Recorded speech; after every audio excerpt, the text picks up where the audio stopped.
नमस्कार, मेरा नाम डॉक्टर अमित गुप्ता है। मैं एक न्यूरोसर्जन और एक स्पाइन सर्जन हूँ। आज मैं आपसे एक पेशेंट के बारे में डिस्कस करूँगा जिनको कि हमने कल ही डिस्चार्ज किया है। इनकी एज 70 ईयर करीब थी और ये हमारे पास आए थे। इनके रिलेटिव इनको लेके आए थे। इनको पिछले 10 दिन से इनको माइल्ड सा हेडेक था और इनकी याददाश्त में थोड़ी सी दिक्कत आ रही थी। लोगों को ये पहचान नहीं पा रहे थे, चीज़ें समझ नहीं पा रहे थे और थोड़े से डिसोरिएंटेड थे। तो इनसे हमने हिस्ट्री पूछी तो इनको खून पतला करने की टैबलेट इकोस्प्रिन इनको चल रही थी।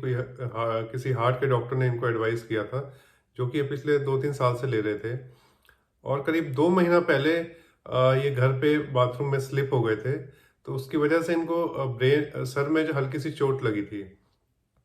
हालांकि अदरवाइज चोट के बाद ये बिल्कुल ठीक थे और उस समय जब इनको चोट लगी थी 2 मंथ बैक, तो ये डॉक्टर के पास भी ले गए थे। डॉक्टर ने इनका सीटी स्कैन कराया था, जो कि बिल्कुल नॉर्मल था।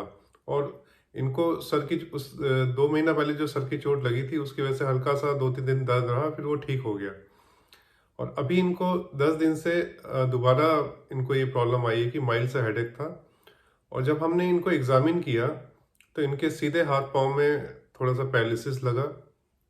रिसेंट मेमोरी इनकी इम्पेयर्ड थी और थोड़ा ये डिसओरिएंटेड थे। तो हमने इनको सीटी स्कैन एडवाइस किया। सीटी स्कैन में हमें इनके ब्रेन के लेफ्ट साइड में काफ़ी बड़ा क्लॉट, जिसे हम सबड्यूरल हिमेटोमा बोलते हैं, वो हमने मिला। तो फिर हमने क्योंकि ये सबड्यूरल हिमेटोमा काफ़ी बड़ा था और ये सिम्टम दे रहा था, तो हमने इनको ऑपरेशन के लिए एडवाइस किया।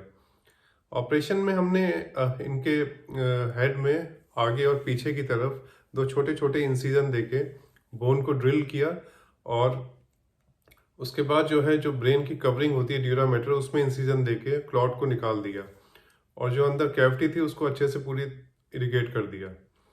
ऑपरेशन के करीब आधे घंटे बाद ये होश में थे, बात कर रहे थे। हालांकि थोड़ा बहुत एनेस्थीसिया की दवाई का इफेक्ट था, जो कि धीरे धीरे ख़त्म हो गया था और उसके बाद ये बिल्कुल ठीक थे। नेक्स्ट डे हमने इनका सीटी स्कैन कराया। सीटी स्कैन में क्लॉट काफ़ी हद तक निकल चुका था और जो ब्रेन में जो प्रेशर पड़ रहा था, जो मिड लाइन शिफ्ट था, वो भी काफ़ी कम हो गया था। और ये पूरी तरह, जैसा कि 10 दिन पहले थे, पूरी तरह कॉन्शियस थे। इनकी जो वीकनेस थी वो भी इम्प्रूव हो गई थी और जो याददाश्त थी इनकी वो भी बिल्कुल नॉर्मल हो गई थी। तो क्रोनिक सबड्यूरल हिमेटोमा एक कॉमन प्रॉब्लम है, जो कि जनरली ओल्ड एज में देखने को मिलती है और खासकर उन मरीजों में मिलती है कि जिनमें ब्लड थिनर चल रहे होते हैं। तो होता क्या है कि एज के साथ, ओल्ड एज में जनरली ब्रेन श्रिंक हो जाता है। तो ब्रेन और जो ब्रेन की कवरिंग है ड्यूरामेटर, उसके बीच में एक पोटेंशियल स्पेस बन जाता है।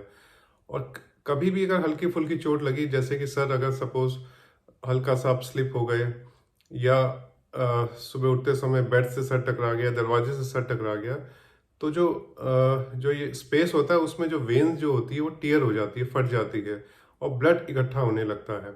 इनिशियली वो सॉलिड क्लॉट होता है, लेकिन धीरे धीरे वो जो है ब्रेन का पानी एब्जॉर्ब करके वो लिक्विफाई बन जाता है और जब एक लिमिट से ज़्यादा उसका साइज बढ़ जाता है तो ब्रेन में प्रेशर देने लगता है और उसकी वजह से सिम्टम आते हैं। तो क्रॉनिक सबड्यूरल हिमेटोमा का ऑपरेशन नॉर्मली इसमें काफ़ी कम रिस्क होता है। जो इसमें रिस्क है वो है 1-2% का इन्फेक्शन। कई केसेस में ये हिमेटोमा दोबारा कलेक्ट हो जाता है 2 से 4% में। और इसके अलावा जो इसमें रिस्क रहते हैं वो कई बार पेशेंट को फिट्स आ जाते हैं। तो जनरली क्रॉनिक सबड्यूरल हिमेटोमा का ऑपरेशन काफ़ी सेफ ऑपरेशन है और पेशेंट इजीली इसमें काफ़ी जल्दी रिकवर हो जाते हैं। तो अगर आपके या आपके किसी रिलेटिव को क्रॉनिक सबड्यूरल हिमेटोमा की प्रॉब्लम है तो घबराएं नहीं, ये बीमारी पूरी तरह ठीक हो सकती है। वीडियो सुनने के लिए धन्यवाद। नमस्कार।